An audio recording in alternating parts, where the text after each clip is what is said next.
வணக்கம். சிறகடிக்க ஆசை சீரியலில் இனி என்ன நடக்க போகுது அப்படின்னு தான் பார்க்க போகிறோம். இங்கே ரோகிணியை பற்றிய விஷயங்கள் ஒவ்வொன்றா வெளியே வந்த உடனே ரொம்பவே ஷாக் ஆகிடுறாங்க. மனோஜுக்கு ஒன்றுமே ஓடலை.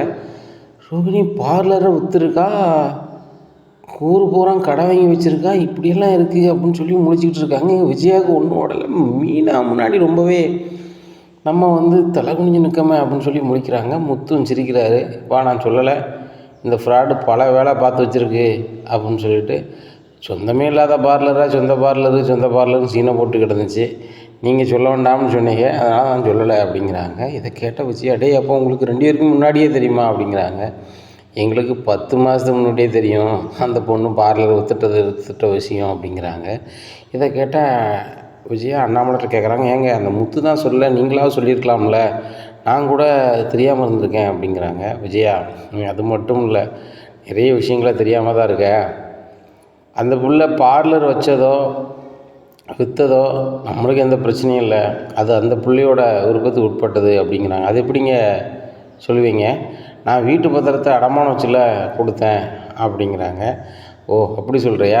வீட்டு பத்திரத்தை நீ அடை வச்சு கொடுத்தாங்கிற, அதே பத்திரத்தை அந்த பொண்ணு தானே திருப்பி தந்துச்சு, அந்த பணத்தை அந்த பிள்ளை எங்கேருந்து கொடுத்து வந்திருக்கோம், இதை விற்று கொண்டு கொடுத்துருக்கோம் அப்படிங்க. ஏங்க அன்னைக்கு அவங்க அப்பா அனுப்புனா இருந்தானே சொன்னிச்சு அந்த பொண்ணு அப்படிங்கிறாங்க.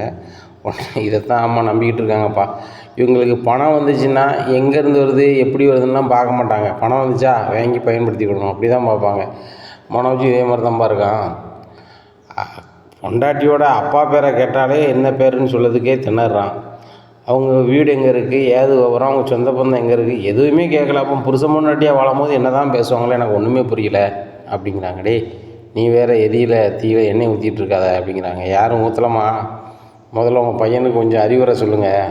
உலகம் எப்படி இருக்குது, எதை நோக்கி அதை நோக்கி பயணிக்கணும்னு சொல்லுங்கள் அப்படிங்கிறாங்க.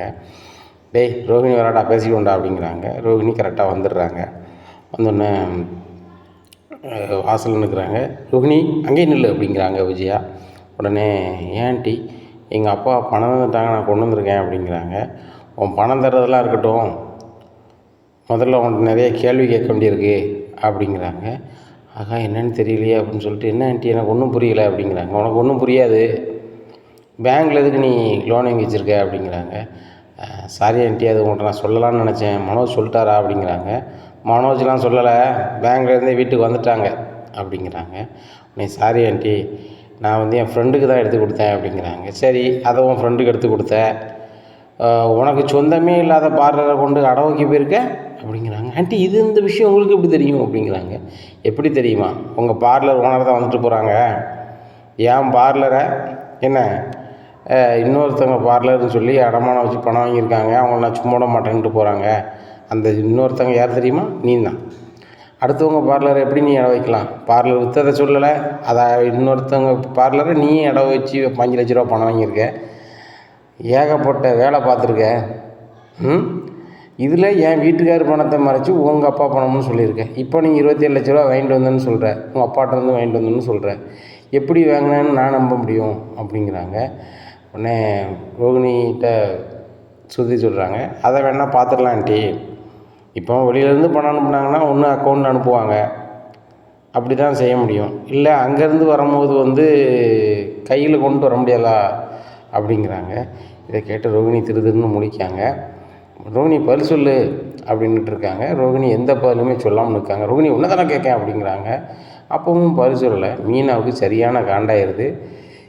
மீனா ஏய் ரோகிணி அப்படிங்கிறாங்க. ஏய் நீ சும்மா ரெடி அப்படிங்கிறாங்க. யார்? விஜயா மீனாவை, அத்தை நீங்கள் மேலே சும்மா இருங்க அப்படின்னு சொல்லிட்டு ரவுண்டை கட்டி ரோகிணியை வெளுன்னு வெளுக்காங்க. ரோகிணியால் பூசை தாங்க முடியல.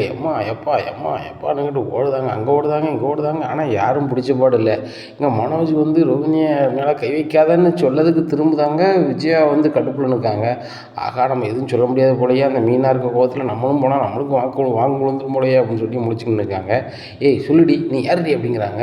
மீனா மேலே கை வைக்கிறதெல்லாம் வச்சுக்காதாங்க அப்படி சொல்லுதியா சொல்லலையா அப்படின்னு சொல்லி 4 பூசை போடுதாங்க. மீனா வேணும் நான் சொல்லியதை விட்டுருங்க அப்படிங்கிறாங்க. நீ யார், என்ன விவரம், ஒழுங்காக சொல்லுது அப்படிங்கிறாங்க. எல்லோரும் நம்ம மன்னிக்கணும், நம்ம வீட்டுக்கு கிறிஸ்ன்னு ஒரு பையன் வருவான்ல, அவனோட அம்மா தானா அப்படின்ட்டு கையெடுத்து கும்பிட்றாங்க. இதை பார்த்தோன்னே கேட்டவுடனே எல்லோரும் ஷாக் ஆகிடுறாங்க. அண்ணாமலை ஒரு மாதிரி ஷாக் ஆகிட்டே முத்து கொஞ்சம் தண்ணி கொண்டாடா அப்படிங்கிறாங்க. முத்து ஓடி போய் தண்ணி எடுத்து கொண்டு கொடுக்காரு. மாமா என்னாச்சு அப்படிங்கிறாங்க. ஒன்றும் இல்லை அப்படிங்கிறாங்க. இங்கே மனோஜ் கேட்குறாங்க, ரோனி என்ன சொல்கிற அப்படிங்கிறாங்க. மனோஜ் நீங்கள் நம்பினாலும் நம்பாட்டலும் அதுதான் உண்மை, நான் கிறிஷோட அம்மா தான் அப்படிங்கிறாங்க. இதை கேட்டோன்னே மனோஜ் என்ன சொல்கிற நீ, இந்த முத்து மீனாவும் எதுவும் சொல்ல சொன்னாங்களா உன்னை அப்படிங்கிறாங்க. என்னை யாரும் சொல்லலை, உண்மை அதுதான். இதுக்கு மேலே நான் மறைக்க விரும்பலை மனோஜ். நீங்கள் என் கூட வாழன்னு நினச்சாலும் சரி தான், வாழ வேண்டாம்னு நினச்சாலும் சரி தான், நான் உங்க கூட வாழணும்னு மட்டும்தான் நினைக்கிறேன். ஆனால் நீங்கள் உங்கள் அம்மா சொல்ல தான் கேட்டுட்ருக்கீங்க, இனிமேலும் கேட்பீங்க. இதுக்கு மேலே என்னால் ஒன்றும் செய்ய முடியாது. இப்போ உங்களுக்காக அந்த கடையை நான் வாங்கி கொடுக்கணும் அப்படின்னு சொல்லிட்டு தான் எங்கள் அம்மா வீட்டை கிராமத்தில் விற்றுட்டு அந்த பணத்தோடு வந்திருக்கேன். என்கிட்ட வேறு எந்த சொத்துமே எதுவுமே கிடையாது. அப்படிங்கும்போது மனோஜ் பொத்துன்னு விழுந்துருந்தாரு. உடனே மனோஜ் அப்படிங்கிறாங்க. எல்லோரும் மனோஜை தூக்கிட்டு நேராக ஆஸ்பத்திரிக்கு போகிறாங்க. அங்கே அவர் சுயநினைவே இல்லை, அப்படியே இருக்கார். அப்போது என்னாச்சு ஏதாச்சுன்னு விஜயா கேட்குறாங்க. இங்கே ரோகிணி அலறுதாங்க. ஒன்றால் தாண்டி எல்லாம் முதல்ல ஒழுங்காக ஆஸ்பத்திரி வெளியே போ அப்படிங்கிறாங்க. உடனே அண்ணாமலை சொல்லிட்டாங்க, பாரு விஜயா, எதனாலும் வீட்டில் போய் பேசிக்கலாம், எதனாமரு அப்படிங்க. எதங்க பேசணும், அவளுக்கு பிள்ளை இருக்கும், அதை மறைச்சிட்டு வருவா. அந்த முத்து மீனெல்லாம் அவங்களை சப்போர்ட் தானே பண்ணியிருக்காங்க அப்படிங்கிற. அத்தை எங்களுக்கே தெரியாது, உங்களை மாதிரியே தான் நாங்களும் ஷாக் ஆகி தான் நிற்கோம். என்ன கிறிஸ் எங்களுக்கு தெரியும், அவங்க பாட்டி தெரியும், கிறிஸோட அம்மா தான் இவங்கன்னு தெரியாது. அவங்களும் ஃபோன் பண்ணால் எடுக்கலை. திடீர்னு அவங்களோட மாற்றத்துக்கு என்னென்னு தெரியாமல் தான் முடிச்சுக்கிட்டு இருந்தோம், இப்போ தான் தெரியுது அப்படி இப்படின்னுட்டு இருக்காங்க. மீனா முதல்ல என் வீட்டுக்காரரை நான் பார்க்கணும், அதுக்கு நீங்கள் அத்தைக்கிட்ட பேசுங்க அப்படிங்கிறாங்க. யாருக்கு அத்தை, ஒழுங்கு மரியாதையாக பெயர் ஆஸ்பத்திரி விட்டு அப்படிங்கிறாங்க. உடனே ரோகிணி அழுதுகிட்டே ஓரமாக நிற்கிறாங்க. மனோஜ் தெரிஞ்சோடனே எல்லோரும் பார்க்குவாங்க அப்படிங்கிறாங்க. உள்ளே போய் பார்க்குறாங்க. ரோகிணியும் பின்னாடி நிற்காங்க. ரோகிணி நீ மட்டும் வெளியே போகணும் அப்படிங்கிறாங்க. உடனே ஏன் மனோஜ் இப்படி சொல்கிறீங்க, உங்களுக்காக நான் எல்லாத்தையும் இழந்துட்டு வந்திருக்கேன், ஆனால் நீங்கள் என்ன வெளியே போகணுன்னு சொல்கிறீங்க அப்படிங்கிறாங்க. இல்லை நான் முகத்தையே பார்க்க விரும்பலை அப்படிங்கிறாங்க. மனோஜ் தான் அங்கே முடிவு அப்படிங்கிறதான் என் முடிவு அப்படிங்கிறாங்க. எப்பா அந்த பொண்ணு போகண்டான்னு சொல்லுப்பா அப்படின்னு முத்து சொல்கிறாரு. நான் என்னடா சொல்கிறது, முடிவெடுக்க வேண்டிய இடத்துல மனோஜ் இருக்கான், ஆனால் இந்த விஷயத்தில் விஜயா பேச்சை கேட்கக்கூடாது, உன் முடிவு தான் முடிவு அப்படிங்கிறாங்க. நான் யார் பேச்சையும் கேட்க விரும்பலப்பா, நான் ரோகிணி கூட வாழ விரும்பலை அப்படிங்கிறாங்க. இங்கே விஜயா சிரிக்கிறாங்க. என் எண்ணத்துக்கு எதிராக என் பையன் செயல்பட மாட்டான், எனக்கு நல்லாவே தெரியும். ரோகிணி கேட்டுட்டெல்லாம் அவன் சொல்கிறத கிளம்பி போயிட்டே இரு. நான் சொல்லும் போது என்னமோ சொன்னேன், என் மனோஜ் சொன்னால் போயிடுவோன்னு சொன்னேன், கிளம்பு அப்படிங்கிறாங்க. ரோகிணி ரொம்ப அழுதுகிட்டே அந்த 27 லட்ச ரூபாயோட ரோகிணி அம்மா இருக்கிற வீட்டுக்கு போயிடுறாங்க. அப்போது ரோகிணி அம்மா கேட்குறாங்க, என்னடி 27 லட்ச ரூபா பரட்டிட்டுன்னு சொன்னால் மறுபடியும் எதுக்கிட்டே அழுகிற அப்படிங்கிறாங்க. இல்லைம்மா, பணம் பரட்டிட்டு போயும் ஒன்றும் வேலைக்கு ஆகலை, என்னை பற்றி எல்லா விஷயத்தையும் அந்த முத்து மீனாவும் வெளியே கொண்டு வந்துட்டாங்க அப்படிங்கிறாங்க. என்னடி சொல்கிற அப்படிங்கிறாங்க. ஆமாம், அரைக்குறையாக தெரிஞ்சிருந்துச்சி, நான் வீட்டுக்கு போனோடனே மீனா ஓவராக பண்ணி என் வாயிலேருந்தே உண்மையை வச்சிட்டாங்க, நானும் சொல்ல வேண்டியதாக போச்சு, எனக்கு பையன் இருக்கான், என் பையன் கிறிஸ்தான்னு சொல்லிட்டு அப்படிங்கிறாங்க. ரோகிணி அம்மா சிரிக்கிறாங்க. ஏம்மா சிரிக்கிற அப்படிங்கிறாங்க. ஆமாடி, இவ்வளோ நாளும் அதை சொல்லுன்னு நீ சொல்லலை, இப்போ மீனாவா ரவுண்டு கட்டி போட்ட போடலை, நீனே சொல்லதை சொல்லிட்ட, உண்மையை கக்கிட்ட அப்படிங்கிறாங்க. அம்மா நான் என் வாழ்க்கையே போச்சுன்னு நின்றுட்டுருக்கேன், நீ டைலாக் பேசிகிட்டு இருக்க அப்படிங்கிறாங்க. சரிடி, அதுக்கு மாப்பிள்ளை என்ன சொன்னார் அப்படிங்கிறாங்க. அவரை பற்றி தான் தெரியுமாம்மா, அவங்க அம்மா சொல்ல தான் கேட்பார், என்னையை வெளியே போக சொல்லிட்டாரு. நான் யார் என்ன வரோன்னு தெரிஞ்சோன்னா அவர் பொத்துன்னு வாங்கி வந்துட்டார், ஆஸ்பத்திரியில் இருக்கார் அப்படிங்கிறாங்க. மாப்பிள்ளை ஆஸ்பத்திரியில் விட்டு நீ எதுக்கு வந்த அப்படிங்கிறாங்க. ஆஸ்பத்திரியில் நீ இருக்கக்கூடாதுன்னு சொல்கிறதே மனோஜ் தான், நான் என்னம்மா செய்ய முடியாது, தான் வந்துட்டேன் அப்படிங்கிறாங்க. அப்படி சொன்னாலும் நீ இருக்கக்கூடாது, வா நம்ம போய் மாப்பிள்ளை என்னென்னு பார்ப்போம் அப்படிங்கிறாங்கம்மா. நான் போனாலே எனக்கு அங்கே பயங்கரமாக ஒரி இருக்குது, அங்கே சரி வராது அப்படிங்கிறாங்க. வாடி நீ முதல்ல அப்படின்னு சொல்லி ஆஸ்பத்திரி கூட்டி போகிறாங்க. அதுக்குள்ளே மனோஜ் சரியாகி வீட்டுக்கு போயிடுறாங்க. வீட்டில் விஜயா சரியான கடுப்பாக இருக்காங்க. அப்போ அண்ணாமலை விஜயா எதையுமே உடனே முடிவெடுக்க வேண்டாம், கொஞ்சம் ஆற போடு, அதுக்கப்புறம் பார்த்துக்கலாம். மனோஜ் நீ இப்போ கொஞ்ச நாளைக்கு வெளியே எதுவும் போக வேண்டாம், கடையை அப்பா பார்த்துக்கிறேன், கடை பக்கத்தில் நீ வர வேண்டாம் அப்படிங்கிறாங்க. இங்கே ரோகிணி ஆஸ்பத்திரியில் பார்த்துட்டு இல்லைன்னு சொல்லிட்டு வீட்டில் அழுகுதாங்க. அப்போ வீட்டுக்கு போவோம்மா அப்படின்னு சொல்லி ரோகிணி அம்மா கேட்குறாங்க. உடனே இல்லைம்மா, அங்கே போனால் கண்டிப்பாக பிரச்சனை வரும், நம்ம கொஞ்சம் அமைதியாக தான் இருக்கணும் அப்படின்னு சொல்லிட்டு அழுதுகிட்டு இருக்காங்க. வித்யா எல்லாத்தையுமே கேள்விப்பட்டு வித்யா ரோகிணிக்கு ஆறுதல் சொல்லிகிட்டு இருக்காங்க. இதை தாண்டி முதல்ல சொன்னேன், என்றைக்காவது உன் வாழ்க்கை போக போகுது, அவங்களுக்காக தெரியறதுக்கு முன்னாடி நீனா சொல்லிடுறேன், கேட்கல, இப்போ நிற்கு, இப்படி நிற்கு அப்படின்ட்டு இருக்கும்போது மனோஜ்கிட்ட ஃபோன் பண்ணி என்னென்னு கேளேன் அப்படிங்கிறாங்க. மனோஜுக்கு வித்யா கால் பண்ணுறாங்க. வித்யா ஃபோன் அட்டன் பண்ணி, நீனும் திருடி கூட சேர்ந்தவ தானே, திருட்டு வேலை தான் நான் பார்க்குறேன் அப்படி இப்படிங்கிறாங்க. மனோஜ் வாய்க்கு வந்ததெல்லாம் பேசாதங்க அப்படிங்கிறாங்க. ஆமாம் நான் அப்படி தான் பேசுவேன். நீ டியர் ஃப்ரெண்டுன்னு சொல்லிட்டு அவக்கூட பழகுன, நீனும் அவ கூட சேர்ந்து ஏமாத்தானே செஞ்சுருக்க, உங்களெல்லாம் நான் சும்மாவே விட மாட்டேன் அப்படி இப்படின்ட்டு இருக்காங்க. மனோஜ் முதல்ல ரோகிணி எதுக்காக இப்படி செஞ்சா, ஏன் செஞ்சா அப்படின்னு நீங்கள் முதல்ல வந்து உட்காந்து யோசிச்சு பாருங்கள். அப்போ உங்களுக்கு புரியும். ரோகிணியை கல்யாணம் முடிக்க முன்னாடி நீங்கள் 10 லட்ச ரூபா சம்பளத்தில் வேலை பார்த்த ஆஃபீஸர் கிடையாது. நீங்கள் ஒன்றுமே இல்லாமல் இருந்த வெட்டி ஆஃபீஸரு. வெட்டி ஆஃபீஸரு தான் வாழ்க்கை கொடுத்தா. எதுக்காக வாழ்க்கை கொடுத்தா? அவளுக்கு பிடிச்சிருந்துச்சி வாழ்க்கையை கொடுத்தா. அவள் செஞ்சது ஒரே ஒரு தப்பு. அவள் கடந்த கால வாழ்க்கையை சொல்லாமல் உங்கள்கிட்ட கல்யாணத்தை முடிச்சிட்டா. இதை நான் 1000 வாட்டி அவட்ட சொல்லியிருப்பேன். அதை புரிஞ்சுக்கிடாமல் என் மனோஜ் என் மேலே ரொம்ப பாசமாக இருக்கான், எனக்கும் மனோஜை பிடிச்சிருக்குன்னு சொல்லி கல்யாணம் முடிச்சிட்டா. இப்போ அவள் சீரழிதா. நீங்கள் ரொம்ப ஓவராக பண்ணுறீங்க. இப்போவும் மனோஜ் உங்கள்கிட்ட எதுவுமே இல்லை. உங்கள் அப்பா பணத்தில் தான் கடை ஆரம்பிச்சிங்க. அந்த கடையை உங்கள் அப்பாவும் உங்கள் தம்பி மாதிரி பிடிங்கிட்டாங்க. இப்போ எதுவுமே இல்லாமல் வெறும் பயலாக தான் இருக்கீங்க. ஆனால் இப்படி இருக்கும்போது உங்களுக்கு இவ்வளோ வீம்பு ஆகாது மனோஜ். உங்களை தான் வந்து பெருசாக நினைக்கிறா. ரோகிணிக்கு பல வகை திறமை இருக்குது. பார்லர் வேலையிலேருந்து டெக்காலிட்டிலேருந்து எல்லா வேலையும் செய்வாள். எதனாலும் உருட்டி பிரட்டி உங்களை வந்து மேம்படுத்துறதுக்கு அவளுக்கு எல்லா தகுதியுமே இருக்குது. அப்படி இருக்கும் பொழுது நீங்கள் வந்து அவள் வந்து பொய் சொல்லிட்டா அப்படின்னு நீங்கள் வந்து வேண்டான்னு சொல்லுறது ஏற்புடையது கிடையாது. அதுபோக அவள் மூத்த வாழ்க்கையை க்ளோஸ் ஆன பிறகு தான் உங்களை வந்து அவள் கல்யாணம் பண்ணியிருக்கா. அப்படி பண்ணியிருக்கும்போது நீங்கள் வந்து அவள் என் பொண்டாட்டி கிடையாது அப்படி இப்படின்னு நீங்கள் சொல்லுறதுல ஏற்புடையதே இல்லை. அவள் முறைப்படி போனால் நீங்கள் என்னத்துக்கு ஆவீங்க அப்படிங்கிறாங்க. உடனே மனோஜ் சொல்கிறாரு, அவன் என்னென்னு பண்ண சொல்லுங்கள், நான் பார்த்துக்கிறேன் வச்சுக்கிறேன் அப்படிங்கிறாங்க. மனோஜ் வீம்பு பண்ணாதீங்க. ரோகிணி வீம்பு பண்ணானா நீங்கள் சீரழிஞ்சு சின்ன பண்ணமாக ஆயிடுவீங்க. அதை மட்டும் பார்த்துக்கோங்க அப்படிங்கிறாங்க. நான் பார்த்துக்கிறேன் நீ ஃபோனை வை அப்படின்னு சொல்லிட்டு ஃபோனை வச்சுருக்காங்க. யாரடா அப்படிங்கிறாங்க. வித்தியா தான் பேசிகிட்டு இருக்கா அப்படிங்கிறாங்க. அவட்ட ஏன்டா பேசிகிட்டு இருக்கேன், எல்லாம் கூட்டு ஆட்கள் தானே, கலவாணி ஆட்கள் தானே அப்படி இப்படின்னுட்டு இருக்காங்க. உடனே முத்து சொல்கிறாரு, அந்த பிள்ளைய வந்து டெக்காலிட்டி இவன் கலவாணின்னா இவன் யார், சொந்த வீட்டுக்குள்ளே கலவானம் தானே. இந்த பிள்ளைக்கும் அவனுக்கு என்ன வித்தியாசம் இருக்குது, ரெண்டும் ஒன்று தான். சரி ரைட்டு, மறப்போம் மன்னிப்போம்னு இது பண்ணிக்க வேண்டியதானே. அந்த பையன் நம்ம வீட்டுக்கு வரணும்னு நானும் மீனாவும் நினச்சோம். இப்போ அவன் வரக்கூடிய சூழ்நிலை தானே இருக்கான். நீங்கள் வந்து ஒழுங்காக இருந்திருந்தீங்கன்னா கிறிஷ் எங்கே இருக்கான், அவங்க பாட்டி எங்கே இருக்கான்னு நான் கேட்டிருப்போம். நீங்கள் தேவையில்லாமல் உடனே ரோகிணியை இது பண்ணிட்டீங்க. மீனா நீ ரோகிணி கால் பண்ணு அப்படிங்கிறாங்க. யாரும் ரோகிணி கால் பண்ணக்கூடாது அப்படிங்கிறாங்க. ஏன் கால் பண்ணக்கூடாது, அவன் மனோஜோட பஞ்சாயத்து தானே அப்படின்னு முத்து சொல்கிறாரு. மனோஜே வேண்டாங்க, வேணும் மனோஜ் பஞ்சாயத்துன்னு சொல்லிக்கிட்டு இருக்கேன். உனக்கு வந்து அந்த கஷ்டப்பட்டவளை வீட்டில் கொண்டு வந்து முன்னாடியும் கஷ்டப்பட்டோம் அதுவும் கஷ்டப்பட்டவான்னு சொல்லி சப்போர்ட்டுக்கு தேடுதலோ அப்படி இப்படின்ட்டு இருக்காங்க. இங்கே பாருங்கம்மா, அந்த பிள்ளை ஏழையோ பணக்காரியோ அது எங்களுக்கு பிரச்சனையும் கிடையாது, தேவையும் இல்லை. மனோஜோட பொண்டாட்டி இந்த வீட்டில் இருக்கணும், இந்த வீட்டு பையன் கிறிஸு அவனும் இந்த வீட்டில் இருக்கணும் அப்படிங்கிறாங்க. இந்த வீட்டு பையனா எப்படா சொல்லுவேன் அப்படிங்கிறாங்க. உடனே ஏம்மா ரோகிணிக்கு பையன்னா மனோஜுக்கும் பையன்தான், மனோஜுக்கு பையன்னா எங்களுக்கும் பையன்தான். எங்களுக்கு ரொம்ப நாளாக வந்து இப்போ பிள்ளை இல்லை அப்படிங்கிறதுனால காரணம் வந்து அந்த கிறிஷ் இந்த வீட்டுக்கு வரணும், அதுக்கப்புறம் தான் அந்த வீட்டில் எல்லாருக்கும் வந்து பிறக்க வேண்டியது பிறக்கணும் அப்படிங்கிறதுக்கு தான் அப்படி இருக்குது போல் அப்படிங்கிறாங்க. உடனே அண்ணாமலையும் சொல்கிறாங்க, முத்து அதுதான் உண்மையாக இருக்குன்னு நினைக்கிறேன். நீங்கள் 2 பேரும் அந்த பையனை எப்படியாவது இந்த வீட்டுக்கு கொண்டு வரணும்னு நினச்சிங்க.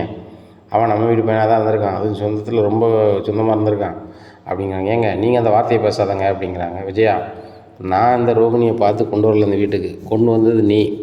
என்ன அதில் ஒரு மேடு பள்ளம் வருதுன்னா அதை சமம் பண்ண வேண்டியது ஓம் பொறுப்பு. இதுக்கு வந்து மனோஜை வந்து நீ இழுத்துக்கிட்டு நான் சொன்னது தான் கேட்கணுன்ட்டு இது பண்ணிகிட்டு இருக்காத. மனோஜுக்கும் வயசு போயிட்டு இன்னும் நான் வந்து அவனுக்கு 2வது ஒரு கல்யாணத்தை பிடிச்சி வைக்க போகிறேன் அப்படி இப்படின்னு நீ பேசுவது ஏற்புடையது இல்லை. அப்படி நீங்கள் பண்ண போனீங்கன்னா அந்த பிள்ளை ஏதாவது பண்ண போச்சுன்னா அதுக்கப்புறம் இந்த குடும்பமே கடந்து சீரழியணும், பார்த்துக்கோ அப்படிங்கிறாங்க. இல்லைங்க நான் என் பையனுக்கு கல்யாணம் முடிச்சு தான் வைக்க போகிறேன். டேய் மனோஜ், ஒரு வசதியான பொண்ணை பார்த்து உனக்கு கெட்டு வச்சா நீ கெட்டுவியா அப்படிங்கிறாங்க. கண்டிப்பாம்மா அப்படிங்கிறாங்க. அந்தாலேப்பா அவனுக்கு தேவை போனோம் தான்ப்பா, அவன் வந்து பொத்துன்னு விழுந்துட்டான், என்னாச்சோ ஏதாச்சும் நம்ம கொண்டு போனோம். அவனுடைய மனநிலை என்னது, ஆகா இந்த ரோகிணியை பணக்காரன்னு நினச்சி கல்யாணம் முடிச்சோமே, இப்போ ஒன்றும் இல்லாதவளாக இருக்காளா, இவ்வளோ வச்சு என்ன பிரயோஜனம் அப்படிங்கிற மனநிலை தான்ப்பா இவன் இருந்திருக்கான் அப்படிங்கிறாங்க. உடனே ரவி சொல்கிறார், எனக்கு 100% தெரியும் முத்து, அவன் டைப்பே அப்படி தான் அப்படி இப்படின்ட்டு இருக்காங்க. டேய் ஸ்ருதியை சொல்லி ரோகிணி கால் பண்ண சொல்லு அப்படிங்கிறாங்க. ரோகிணிக்கு ஸ்ருதி கால் பண்ணுறாங்க. ஸ்ருதி நீ கால் பண்ணாதா அப்படிங்கிறாங்க. என்ன கால் பண்ணாதுன்னு சொல்லுறதுக்கு நீங்கள் யார் ஆண்டி, நான் பண்ணுறேன் அப்படின்னு சொல்லிட்டு நேராக மொட்டை மாடியில் போய் பேசுகிறாங்க. ரோகிணி கவலைப்படாதீங்க, இந்த வீட்டில் ஆன்ட்டியும் மனோஜை தவிர மீதி எல்லாருமே நீங்கள் இந்த வீட்டுக்கு வரணும், உங்கள் பையனோடு இங்கே வரணும்னு நினைக்காங்க. நீங்கள் கவலைப்படாதீங்க, கூடி சீக்கிரம் நாங்கள் வந்து உங்களை தேடி வந்துடுவோம். கண்டிப்பாக இதுக்கு நல்லதே நடக்கும். பொங்கலுக்கு நம்ம எல்லாருமே சேர்ந்து தான் கிராமத்துக்கு போவோம் அப்படிங்கிறாங்க. உடனே நீங்கள் சொன்னது மாதிரி நடந்தால் ரொம்ப சந்தோஷமாக தான் இருக்கும் அப்படி இப்படின்னுட்டுருக்காங்க. இந்த சூழ்நிலையில் முத்துவும் மீனாவும் மாடிக்கு வராங்க. உடனே என்ன சுருதி இப்படி சொன்னாங்க அப்படிங்கிறாங்க. ரொம்ப அழுதுட்டாங்க ரோகிணி. அப்படி அழுது நான் பார்த்ததில்ல. தவறு பண்ணியிருக்காங்க தான், அதுக்காக மனோஜ் வந்து புருஷல்லன்னு போயிருமா? ஏன்னா அவங்க வாழ்க்கை போன பிறகு தானே வந்திருக்காங்க. ஆனால் உண்மையை சொல்லியிருக்கணும், அவங்க சொல்லலை. ஆனாலும் நம்ம அப்படி விட்டுறக்கூடாது. முத்து இதுக்கு ஏதாவது பண்ணி அவங்க 2 பேரையும் சேர்த்து வைக்கணும். நம்ம பொங்கலுக்கு கிராமத்துக்கு சேர்ந்து தான் போகணும் அப்படிங்கிறாங்க. நீ பொங்கல்னு சொன்னோன்னே தான் பலகுரல் ஞாபகம் வருது. எங்கள் பாட்டியை வர சொல்லிடுறேன். பாட்டி வர சொன்னோம்னா எங்கள் அம்மாவை லெஃப்ட் அண்ட் ரைட்டு மனோஜும் வாங்கி இதை சரி பண்ணிடுவாங்க. கிராமத்துக்கு சேர்ந்தாப்புலே போயிடலாம் அப்படிங்கிறாங்க. அதுவும் சரிதான் அப்படிங்கிறாங்க. உடனே பாட்டிக்கு கால் பண்ணோம். பாட்டினா முத்து பேசுகிறேன் அப்படிங்கிறேன். சொல்லுடாய் சொல்லு அப்படிங்கிறாங்க. பாட்டி இந்த மாதிரி கதை அப்படிங்கிறாங்க. பாட்டி ரொம்ப ஷாக் ஆகிறாங்க. பாட்டி உனக்கு எதுவும் இல்லையா அப்படிங்கிறாங்க. ஒன்றும் இல்லைடா, என் பையன் அப்படி இருக்கான் அப்படிங்கிறாங்க. அப்பா எல்லாமே புரிஞ்சுக்கிட்டாங்க. தவறு 2 பக்கமே தான் இருக்குது. அந்த பிள்ளைய பணக்காரங்கன்னு இவங்க நினச்சிருக்காங்க. அதை அப்படியே மெயின்டைன் பண்ணி கொண்டு போயிருக்கு அந்த பிள்ளை. மனோஜை பிடிச்சி போயிட்டதுனால பழைய வாழ்க்கையை சொன்னால் நம்மளுக்கு இந்த வாழ்க்கை கிடைக்காது அப்படின்னு சொல்லி அது ஒரு மாதிரி கொண்டு போயிட்டு இதுதான் நடந்திருக்கு. அந்த பிள்ளையோட பையன் கிறிஸ்து தான் அப்படின்னு சொன்னோன்னே பாட்டிக்கே ரொம்ப ஒரு மாதிரி ஆகுது. ஆமாடா, அந்த பையனையும் நீங்கள் வந்து வளர்க்கணும்னு நினச்சியா நீனும் மீனாவும்? கடைசியில் பார்த்தியா அது உன் வீட்டு பிள்ளையாகவே இருந்திருக்கு அப்படி இப்படின்னு பேசுமா. ஆமாம் பாட்டி, இது என்ன பண்ணலாம், சரி பண்ணணும் அப்படிங்கிறாங்க. நான் நாளைக்கே வாரேன், என்ன ரோகிணிகிட்ட நான் ஃபோனை பேசி அந்த பிள்ளை எங்கே இருக்குது அப்படின்னு பார்த்து பேசிடுவோம் அப்படிங்கிறாங்க. சரி பாட்டி, ஆனால் நம்ம ரோகிணி கூட்டி வரது வரைக்கும் வீட்டுக்கு தெரியக்கூடாது அப்படிங்கிறாங்க. அது எப்படிடா தெரியும்? நீ நாளைக்கு காலையில் என்ன செஞ்சிரு, பஸ் ஸ்டாண்டு வந்துடு அப்படிங்கிறாங்க. சரி பாட்டி அப்படிங்கிறாங்க. நேராக காலையில் விடியுது. விடிஞ்சோடனே மனோஜ் ரொம்பவே கடுப்பில் வீட்டுக்குள்ளே இருக்கார். அண்ணாமலை கடைக்கு போயிடுறாங்க. இங்கே முத்து ஆஃபர் போகிறேன்னு சொல்லிட்டு பாட்டியை கொண்டு ஏற்றிட்டு நேராக ரோகிணி கால் பண்ணுறாங்க. பாட்டி கால் பண்ணி ரோகிணி நீ எங்கே இருக்க அப்படிங்கிறாங்க. சொல்லுங்கள் பாட்டி அப்படிங்கிறாங்க. ஒரு மாதிரி பேசுகிறேன். எல்லாமே எனக்கு தெரியும், எனக்கு தெரியலன்னு நினைக்காத. நீ ஏதோ தவறு பண்ணிட்ட, உங்கள் அத்தை கோபக்காரின்னு உனக்கு நல்லாவே தெரியும். விஜயா பணம்னு அலைகிறவா தான். மனோஜும் அப்படி தான் கிட்டத்தட்ட. அதனால் அவங்க மனநிலை அப்படி இருக்குது. நானோ அண்ணாமலையோ முத்தோ மீனாவோ சுருதியோ ரவியோ யாரும் எதுவும் நினைக்கல. நீ உறவா எங்களுக்கு வேணும், உன் பையன் கிறிஸ்து வேணும், உங்கள் அம்மா வேணும்னு நாங்கள் நினைக்கோம். என்ன, நீ நம்ம குடும்பத்தோடையே சேர்ந்து இருக்கணும், அதுதான் என்னோடய ஆசை. எங்கள் குடும்பம், நம்ம குடும்பத்தோட எல்லாரோட ஆசை அதுதான். விஜயாவையும் மனோஜையும் சரி பண்ண வேண்டியது என் பொறுப்பு. என்ன, நான் மெட்ராஸுக்கு வந்துட்டேன். மெட்ராஸில் தான் நீ இருக்க. வீடு எங்கன்னா என்ன வரும்னு எனக்கு தெரியலை. எந்த இடம் ஏது இடம்னு சொல்லி நான் முத்துட்ட ஃபோனை கொடுக்கன்னு சொல்லிவிடு, நாங்கள் வந்துடுவோம் அப்படிங்கிறாங்க. இல்லை பாட்டி முத்துக்கிட்டே அப்படிங்கிறாங்க. முத்தும் மீனாவும் தான் உங்களை சேர்த்து வைக்கணும்னு பெரிய ஆசைப்படுதாங்க. அதனால் நீ ஒன்றும் நினைக்க வேண்டாம், முத்துட்ட நீ எந்த அட்ரஸ்ன்னு சொல்லு அப்படிங்கிறாங்க. அந்த அட்ரஸ் சொல்கிறாங்க. பாட்டி அந்த அட்ரஸ் வந்து அப்பா வேலை பார்க்குற ஸ்கூல் பக்கத்தில் தான் அப்படிங்கிறாங்க. முத்து அங்கே தான் அப்படிங்கிறாங்க. நேராக அங்கே போகிறாங்க. அங்கே கிறிஷோட பாட்டி ரோகிணி நிற்கிறத பார்த்துட்டு ரொம்ப ஒரு மாதிரி ஆயிடுறாங்க. முத்து, பெரியம்மா நீங்கள் கூட சொல்லியிருக்கலாம்ல அப்படிங்கிறாங்க. இல்லை, என் மகளுக்கு கல்யாணம் ஆயிடுச்சு மெட்ராஸ்லன்னு தெரியும், அதுக்கப்புறம் தான் உங்கள் வீடுன்னு தெரியும். எங்கள் மகா சொல்ல வேண்டாம் வைக்க வேண்டாங்கும்போது எங்களுக்கு என்ன செய்யணும்னே தெரியல. அது போக கிறிஸ்தனிங்க வளர்க்கணும் வைக்கணும்னு சொல்லிக்கிட்டு இருக்கும்போது பெற்ற தாய் நான் இருக்கேன், எப்படி நான் கொடுப்பேன் வைப்பேன்னு சொல்லி என்னை ஒரு மாதிரி பேச வச்சுட்டா. என்னை மன்னிச்சிட்டு தம்பி அப்படி இப்படின்ட்டு இருக்காங்க. சரி அதெல்லாம் ஒழுங்குமா அப்படின்ட்டு இருக்கும்போது பாட்டி சொல்கிறாங்க, நம்ம தெருவில் நின்று பேசிக்கிட்டு இருக்க வேண்டாம், நல்லா இருக்காது. நீங்கள் இருக்குது வாடகை விடுங்கயே, வீட்டுக்குள்ளே போய் பேசிக்கலாம் அப்படின்னு சொல்லி வீட்டில் போய் பேசுகிறாங்க. அப்போ ரோகிணி டபார்னு பாட்டி காலில் விழுந்து, பாட்டி என்ன மன்னிச்சிருங்க அப்படிங்கிறாங்க. ஏம்மா இதை நீ முன்னாடியே சொல்லியிருக்கலாமாம்மா, இவ்வளோ காலம் போக வேண்டிய அவசியம் இல்லையே. ஓன் சுயநலத்துக்கு இந்த பச்சை பிள்ளையை தனியாக வச்சு பார்க்குறது இது ஏற்றுக்கிடவே முடியாது. யாராக இருந்தாலும் ஏற்றுக்கிட முடியாது. தாயோட இருந்தால் தானே அவனுக்கு அந்த அன்பு கிடைக்கும், அரவணைப்பு கிடைக்கும். பெற்ற தாயிட்டு இல்லாத அரவணைப்பு யார்கிட்ட கிடைச்சிரும்? பாட்டி வளர்க்க தான் செய்யுது. அதுக்கும் வந்து உடல்நிலை சரியில்லை, நிறைய சங்கடங்கள் இருக்குது. பார்க்க வேண்டிய பொறுப்பு உனக்கு தானே இருக்குது. நீ புரிய வச்சுருக்கணும்ல. ஒரு வீட்டில் ஒரு ஆள் இருக்காங்கன்னா அவங்ககிட்ட பேசி நாசிக்காக பண்ணியிருக்கணும்ல அப்படிங்கிறாங்க. இல்லை பாட்டி, மனோஜுக்கோ ஆன்ட்டிக்கோ உண்மை தெரிஞ்சால் என்ன வாழ விட மாட்டாங்க, இந்த மாதிரி நிலையாயிருன்னு சொல்லி தான் நான் பாட்டி சொல்லலை அப்படிங்கிறாங்க. அது என்னமோ உண்மை தான். அந்த வீட்டை பொறுத்த மட்டும் விஜயா வச்சது தான் வருஷன்னு நினைப்பா. ஆனால் நான் அதை சரி பண்ணக்கூடிய ஆள் இருக்கணும்னு உனக்கு தெரியும். பக்குவமாக பேசவும் மாமனார் இருக்கார், அதையும் அதை உனக்கு புரியணும்ல அப்படிங்கிறாங்க. கவுந்துட்டு இருக்காங்க. இன்னும் கவுந்துக்கிட்டு இருக்காத, சரி கிளம்பு, நம்ம வீட்டுக்கு போவோம், 3 பேரும் கிளம்புங்க அப்படிங்கிறாங்க. உடனே ரோகிணி அம்மா ரொம்ப யோசிக்கிறாங்க. இருக்கட்டும் பாட்டிம்மா, நாங்கள் பண்ணது தப்பு, நாங்கள் இப்போ வந்தோம்னா கண்டிப்பாக சம்மந்தி அம்மா ரொம்ப கோவப்படுவாங்க அப்படிங்கிறாங்க. சம்மந்தியமா என்ன கோவப்பட்டு கிழிச்சிருவோம், நான் பார்த்துக்கிட்டு வாங்க அப்படின்னு சொல்லி 3 பேரையும் பிறப்பிட்டு கூப்பிட்டு போகிறாங்க. அப்போ காலிங் பெல் அமுக்குனோடனே கதவே திறக்காமல் இருக்காங்க. மீனாட்சி திறக்காங்க. திறக்கும்போது முத்து, ரோகிணி, ரோகிணியோட அம்மா லட்சுமி, கிறிஷு, பாட்டி எல்லோரும் இருக்காங்க. பார்த்துட்டு பாட்டி வாங்க எல்லோரும் வாங்க அப்படிங்கிறாங்க. சவுண்டு கேட்டோன்னே விஜயா எட்டி பார்க்குறாங்க. அங்கே ரோகிணி இருக்காங்க. பின்னாடி இவங்க அத்தை இருக்காங்க, அண்ணாமலை அம்மா இருக்காங்கன்னு தெரியாமல் உன்னி யார் வீட்டுக்கு விட்டா வெளியே போடி அப்படிங்கிறாங்க. என்ன நாடகம் அங்கே நடந்துகிட்டு இருக்கு, நாடகம் நடிக்க வந்துட்டுருக்கீங்க, கிளம்புங்க அப்படிங்கிறாங்க. என்ன விஜயா, நீ நாடகம் நடித்தது விடையா ரோகிணி நடிச்சிட போகிறா அப்படின்னு சொல்லி வீட்டுக்குள்ள போகிறாங்க. அத்தை உங்களுக்கு தெரியாது, இந்த ரோகிணி ஏகப்பட்ட பொய் சொல்லி தான் அந்த வீட்டுக்கு கல்யாணம் முடிச்சிருக்கா. கல்யாணத்தை வந்து நான் ஏற்றுக்கிட மாட்டேன், வேறு கல்யாணம் முடிச்சு வைக்க போகிறேன் அப்படிங்கிறாங்க. அப்படியா, வச்சேன்னா நீனும் உள்ளே இருப்போம், பையனும் உள்ளே இருப்பான் அப்படிங்கிறாங்க. அதை பார்த்துக்கலாம் தான் அப்படி இப்படிங்கிறாங்க. இங்கே பாரு, வாய்க்கு வந்தாலும் பேசிகிட்டு இருக்காத. என்ன, இந்த ரோகிணி வந்து மனோஜோட பொஞ்சாதி, மனோஜ் அவள் புருஷன், இதுதான் நெசம். ஏன்னா கிறிஸ்து வந்து அவள் பையன், அப்போ மனோஜுக்கும் பையன், நம்ம வீட்டு பையன், அவன் கஷ்டப்படக்கூடாது, இதோட முடிஞ்சது, இதுக்கு மேலே எதுவும் பேசாத அப்படிங்கிறாங்க. இல்லை தான் அப்படி இப்படி. இங்கே பாரு, அவள் கஷ்டப்படுதா ஒன்றும் இல்லாமல் இருக்கா அப்படின்னு சொன்னால் 2 பங்கு சொத்து அவளுக்கு எழுதி வைக்க தயாராக இருக்கேன். என்ன, அவள் உன்னோட மதிப்பில் கூட தான் இருப்பாள், நீ அதை வச்சுக்கிட்டு எதுவும் பேசாத, நடந்து போச்சு விடு அப்படிங்கிறாங்க. இப்படி பேசிகிட்டு இருக்கும்போது முத்தை ஒரு கார் ஆஃபருக்கு ஒரு ஆள் கூப்பிட வந்தவர் வாசல் நிற்கார். இங்கே பேசலாம் கேட்டுட்டு அப்போ முத்து வீட்டில் ஒரு பொம்பளை பிள்ளை கல்யாணம் முடிச்சிருக்கு, அந்த பிள்ளை பேர் இந்த பேர், அந்த பிள்ளை குடும்பத்தையும் ஏமாற்றி இது பண்ணியிருக்கா அப்படின்னு சொல்லி நைஸாக ஃபோட்டோ எடுத்துட்டு வேறு காரை புக் பண்ணிக்கிறோன்னு சொல்லி நைஸாக போய் அதை செய்தி ஆகிடுது. ஊர் உலகம் பூரா அந்த செய்தி பயங்கரமாக பரவுது. அப்போ கிராமத்தையே ஒரு போகாத ஆள், விரும்பாத ஆள் இந்த விஜயா, எங்கே பாருங்கள் பூரா செய்தி வந்துட்டேன், ஏகப்பட்ட பேர் ஃபோன் அடிக்காங்க, விஜயா உன் வீட்டில் தான் அப்படியா, உன் வீட்டில் தான் அப்படியான்னு சொல்லி ரொம்ப அசிங்கமாக இருக்குங்க, அந்த ஊரில் இருக்க முடியாத தற்சமயத்துக்கு எங்கேயாவது கிளம்பணுங்க அப்படிங்கிறாங்க. உடனே எங்கேயாவது எங்கே போக முடியும் அப்படிங்கிற, பேசாமல் நம்ம கிராமத்துக்கே போயிடுவாங்க அப்படிங்கிறாங்க.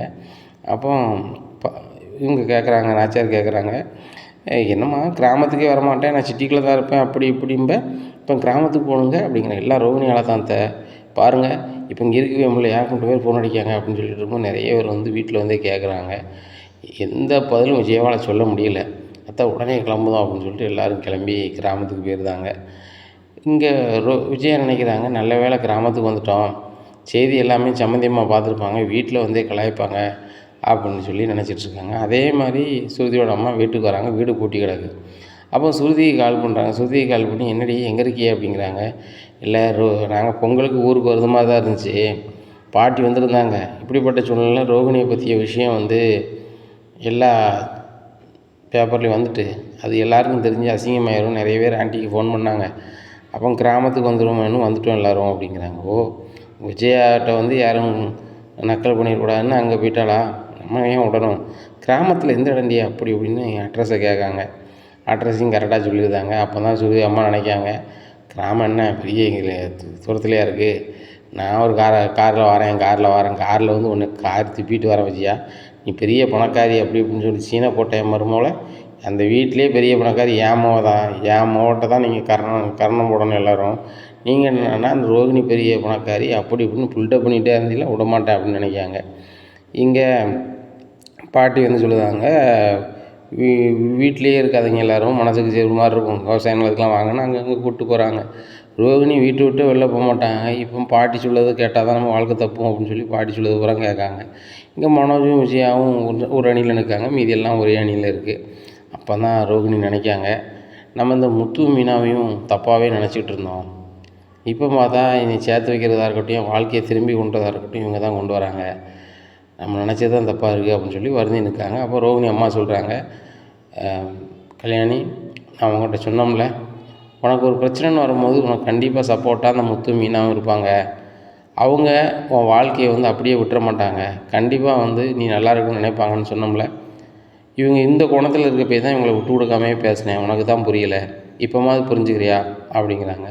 100% புரிஞ்சுக்கிறேம்மா, எங்கள் அத்தையோ என் வீட்டுக்காரோ என்னை வெறுக்கையில், இந்த முத்து மீனா என்னை வெறுக்கலை, நான் அந்த வீட்டுக்குள்ளே வரணும் வைக்கணும், நானும் இந்த குடும்பத்தில் ஒரு ஆள் தான், கிறிஸ்து இந்த வீட்டு பையன்தான் அப்படின்னு முழுமையாக அவங்க ஏற்றுக்கிறாங்க. அதுக்கு காரணம் முத்துவும் மீனாவும், அது இங்கே நல்லாவே புரியுது, நான் பேசாமல் இந்த கிராமத்திலே இருந்துடுறேம்மா அப்படிங்கிறாங்க. அதுக்கு மாப்பிள்ளை இருக்கணும்ல அப்படிங்கிறாங்க. அவருக்கு தான் அங்கே தொழில் இல்லையாம்மா, தொழில் வந்து மாமா தானே பண்ணுறாங்க, அவர் இங்கே தான் இருக்கார். பாட்டி சொன்னால் கண்டிப்பாக மனோஜ் கேட்பார், அத்தையும் கேட்பாங்க, பாட்டியை வச்சு நாசுக்கு நான் சொல்ல போகிறேன் அப்படிங்கிறாங்க. மாப்பிள்ளைக்கு இங்கே என்னடி தெரியும் அப்படிங்கிறாங்க. அவருக்கு ஒன்றுமே தெரியாதுமா, நிறைய படிச்சிருக்காரு, இங்கே ஒரு சின்ன வேலையை பார்த்துட்டு கிராமத்து வாழ்க்கையே இருந்துடலான்னு பார்க்கம்மா அப்படிங்கிறாங்க. இப்போ நம்ம வீடை விற்காம தான் நல்லா இருந்திருக்கும்ல அப்படிங்கிறாங்க. இல்லைம்மா, காசு என்கிட்ட தான் இருக்குது, பேசாமல் நம்ம அந்த வீட்டை திரும்பி கேட்டு பார்க்கலாம் அப்படிங்கிறாங்க. சரி அப்படின்னு சொல்லிட்டு கால் பண்ணுறாங்க. கால் பண்ணோன்னே ரோகிணி அவங்க சொந்தக்காரங்க, சரி நீங்கள் காசு தாங்க, வீடு தந்துடுதோம் அப்படிங்கிறாங்க. வீடை தந்துடுறாங்க அங்கடி அப்படிங்கிறாங்க. சரிம்மா, என் பேக்கில் தான் பணம் இருக்குது, அதை எடுத்து கொண்டு கொடு அப்படிங்கிறாங்க. உடனே பாட்டிகிட்டே சொல்லிட்டு நான் கிராமத்துறைக்கு போயிட்டு வரேன் அப்படிங்கிறாங்க. சரி போயிட்டு வாங்க லட்சுமி அப்படிங்கிறாங்க. இவங்க பணத்தை கொண்டு கொடுத்து அந்த வீட்டை வாங்கிடுறாங்க. வாங்கி இப்படியா இருக்குது. இந்த சூழ்நிலையில் கிராமத்தில் இருக்கிற எல்லாருமே வந்து அண்ணாமலை குடும்பத்தை பார்க்க வரணும்னு எல்லாருமே வராங்க. அப்போ அவங்க ஊரில் எல்லாருமே ரொம்ப பெருமையாக பேசுகிறாங்க. அந்த பேப்பரை பார்த்துட்டு ஒரு ஆள் வந்துடுறாரு. வந்துட்டு, அண்ணாமலைண்ணே, இதில் போட்டால் அப்படியே அவங்க மருமக போட்டாவை போட்டு குடும்பத்தை அமைதியாக வச்சுட்டான்னு பேப்பரில் வந்திருக்கு, இது உண்மையா அப்படிங்கிறாங்க. அண்ணாமலைக்கு என்ன சொல்லணுன்னே தெரில. இல்லை, அது தவறான படம் வந்திருக்கு, நாங்கள் கூட அந்த பேப்பரில் கேட்டோம், போட்டோ மாதிரி இருக்கும் போல் அப்படிங்க. அப்படியாண்ணே, சரி சரி, நம்ம குடும்பத்தில் அப்படி நடக்காதில்ல அப்படின்னு சொல்லிட்டு போயிடுறாங்க. அப்போ ரோகிணிக்கு என்ன பதில் சொல்லணுன்னே தெரில. அண்ணாமலை நம்மளுக்கெல்லாம் சப்போர்ட் பண்ணுறாருங்கிற அளவுக்கு நினைக்காங்க ரோகிணி.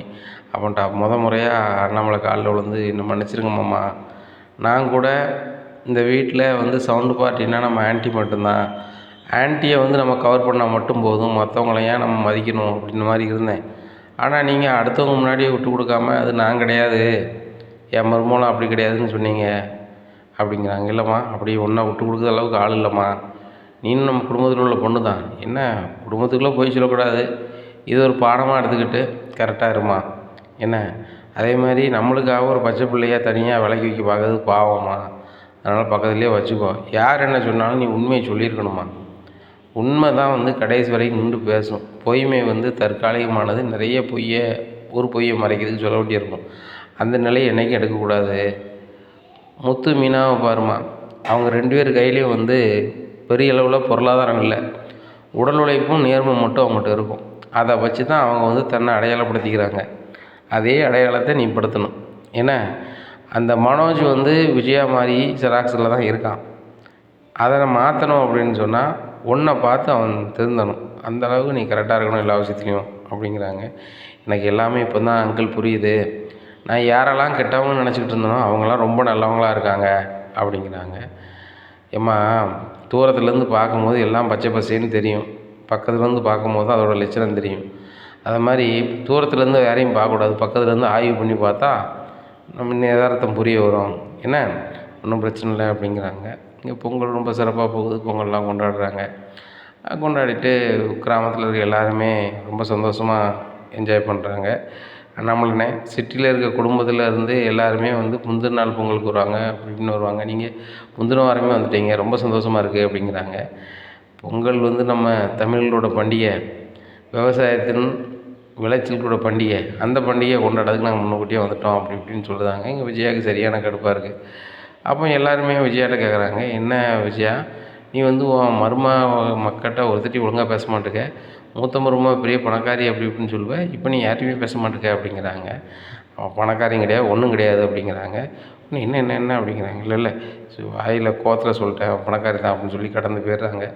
விஜயா எதுக்காக ரோகிணியை பற்றி எதையுமே விமர்சிக்க மாட்டேங்காங்க அப்படின்னு சொன்னால், இது கிராமம், பாட்டி இருக்காங்க, அதுபோக நம்ம ஏதாவது சொன்னால் நம்மளுக்கு தான் கேவலம், நல்ல வேளை சுருதி அம்மா இங்கே வரமாட்டாங்க அப்படின்னு நினைக்காங்க. ஆனால் சுருதி அம்மா கிராமத்தில் இவங்க பொங்கலுக்கு திரும்பி வர்றதுக்குள்ளே அங்கே போய் காரி துப்பிட்டு வரணும் விஜயாவை அப்படின்னு மனநிலையில் இருக்காங்க. இப்படியா இருக்குது.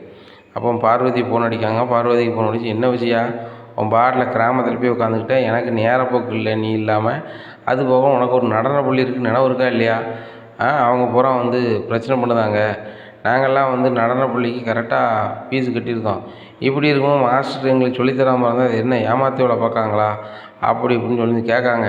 சிலவங்க அவங்க பெற்றவங்களோட வராங்க, என்ன சொல்லுன்னே தெரியல, ஒரு பெற்றவங்க வந்திருக்காங்க, நீ பேசு அப்படின்னு சொல்லி ஃபோனை கொடுக்காங்க. உடனே நான் கிராமத்துக்கு வந்துட்டேன் அப்படிங்கிறாங்க. ஏம்மா, உங்கள் கதையை நான் கேட்க விரும்பலை, ஒன்று ஒழுங்காக வந்து நடனத்தை சொல்லி கொடுங்க, இல்லையா வேகன பணத்தை ஒழுங்காக கொடுங்க அப்படிங்கிறாங்க.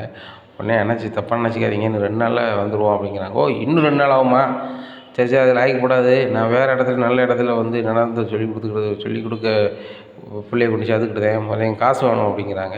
ஐயா ஐயா அப்படிலாம் நினைக்காதங்க நான் வந்துடுவோம் ஐயா வந்து சொல்லிக் கொடுத்துருவோம் அப்படிங்கிறாங்க. இல்லைம்மா என் காசு எனக்கு வேணும் அப்படிங்கிறாங்க. எவ்வளோ கட்டினீங்க அப்படிங்க இவ்வளோ கட்டினேன் அப்படிங்கிறாங்க.